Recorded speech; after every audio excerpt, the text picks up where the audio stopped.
When an old woman gives you some wood and tells you to be careful what you wish for, as you just might get it, take my advice and run.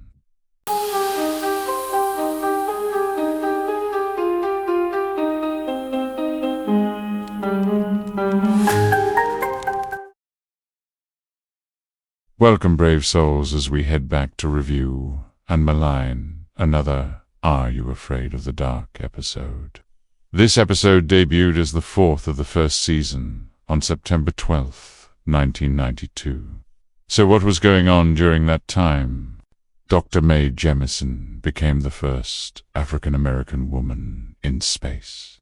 Dark-Winged Duck and Goof Troop were kicking off their seasons, and the NHL was awaiting the rookie seasons of Timu Selane and Eric Lindros. Now that we got you back into the spirit of the times, let's get started. A motorcycle-shaped clock ticks as a boy awakens. His bedroom door opens and mist enters as a hooded figure emerges. The boy once again awakens at morning.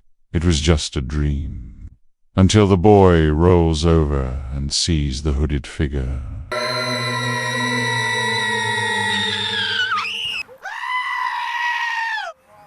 But the story stops as Eric admits that he has storytelling impotence and can't finish. Gary Potter seems pissed as no one has told a full story. David steps up and the entire Midnight Society acts like he didn't just tell last week's story. Kristen, maybe trying to ignore David's advances and likely stalking, says that the Big D hasn't told a story in a long time. Maybe the network execs decided to retcon Davy Boy's creep factor. With that, David says, "Hold my Zima," and announces, "The Tale of the Twisted Claw." Our story begins on Mischief Night, the night before Halloween. Kids are out playing pranks, like spraying things with shaving cream and throwing toilet paper in trees. Best buds forever, Dougie and Kevin, are no exception, and they stop in front of the witch's house, a large pink Victorian mansion. They decide to spray the front door with shaving cream as we get to today's sponsor, Barbasol. Link in the description. It might help us out. Kevin sprays, and the door opens, revealing an elderly lady who gets the full blast right in her face. Blinded, she stumbles backwards, knocking over a priceless Ming vase. The boys flee, and the old woman storms after them, removing her glasses and getting a good look at the boys. She cackles into the night. The next day we see a person choking while wearing a Christopher Lloyd Judge Doom mask. His father won't look up from his newspaper. For those of you that don't know, a newspaper is like an analog version of your Google feed printed on flimsy paper that was delivered to your door by underpaid child labor every morning. Kevin enters, dressed as a bum for the umpteenth time in a row, and the boys begin trick-or-treating.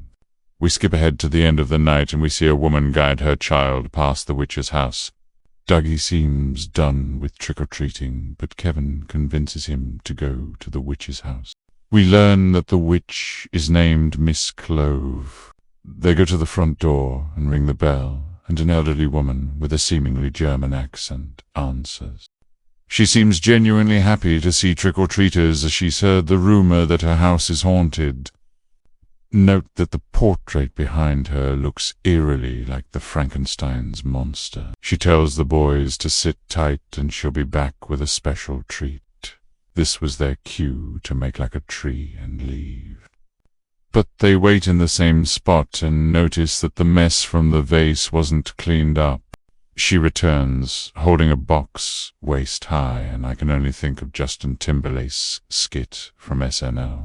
You know, the one. She opens the box and music plays.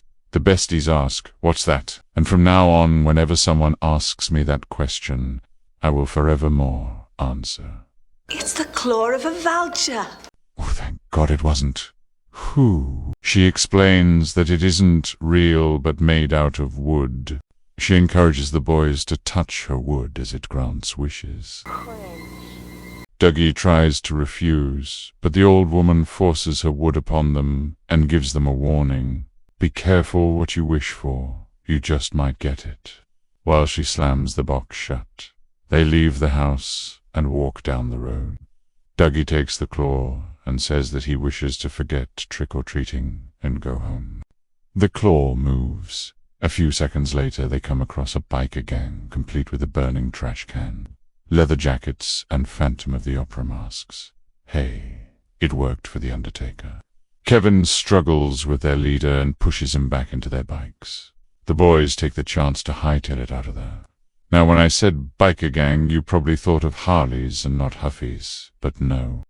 This gang pedals their 10-piece down the street, trying to get after the prepubescent protagonists. They hide in non-flaming trash cans and avoid the Tamil version of the Hell's Satans. Kevin realizes that Dougie got his wish, as they call it, a night. Fast forward to the next school day. Kevin is betting on using the claw, to beat the local undefeated Jock Bostick in the 600 race. He holds out the claw and makes his wish. The claw moves, indicating a granted wish. Outside of the school, the camp counselor from Goosebumps is shouting into an oversized megaphone to get the racers to line up. Seriously, the guy can't speak without the megaphone. Maybe he lost his voice box in Nam or something. The race starts, and Barry Bostwick takes the lead with Kevin right behind him. Out of nowhere, a rabid black dog darts in front of the artist formerly known as Denny, causing the jock to fall and break his leg. Kevin jumps over Bostick's fallen carcass and grabs the wind. Back at the campfire, the Midnight Society comes to the conclusion that 2 wishes were granted with seemingly evil consequences. As we get back to the story, we find ourselves in the most common "Are you afraid of the dark" trope. Parents leaving their kids home alone. Dougie's parents go out to dinner, so of course Kevin shows up for some hijinks. He comes over fawning over his gold medal from the 600 race, like he was a young Canadian Kurt Angle. Dougie wants to apologize to Miss Clove, and the boys argue and fight over the claw. Kevin gets the claw, and Dougie states that he wants to do right by his folks, but Kevin say that he wished that his bestie would just lose his folks. The claw moves and glows green. Wish granted. Everything stops, and the silence is broken by the house phone ringing. On the phone is a police lieutenant who tells Dougie that his parents were in a car accident and were in the hospital. Before the cop can finish speaking, Dougie hangs up and rips the phone and smashes it on the floor like a copier in Office Space. The boy wonder then picks up the claw, and the boys resume the argument. K-Dog asks Dougzilla what they should do when a little D says that he wished his Gramps were here. He'd know what to do. His buddy lets the audience know that Gramps is dead, and him coming here would probably end up like Pet Cemetery. Not good. Just then, an old black car with some stylish white-walled tires pulls up in front of the house. A figure gets out of the car and approaches the front door. The boys struggle again for the claw on the floor when the doorbell rings, distracting K-Money long enough for Dougie Boy to do what they should have done to begin with: apologize and undo the past. The claw disappears in an orange glow, and the boys do a Bill and Ted.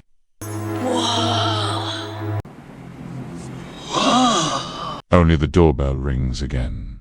Terrified they will find Gramps' rotting corpse. They open the door to find Dougie's parents, who are not dead but merely forgot their keys. Kayfabe break.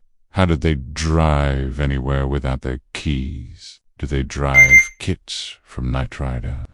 They relieved kids, then check outside. No phantom car. The phone looks like it never was smashed, and the gold medal is back with Barry Bostwick.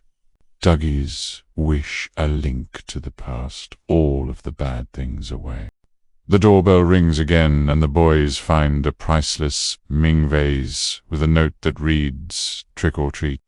The boys then sell the vase to the Royal Ontario Museum, only to later buy stock in Blackberry and Hockey's Hamilton Bulldog. At the witch's house, we find Miss Clove cackling in the night. The Midnight Society shows their approval.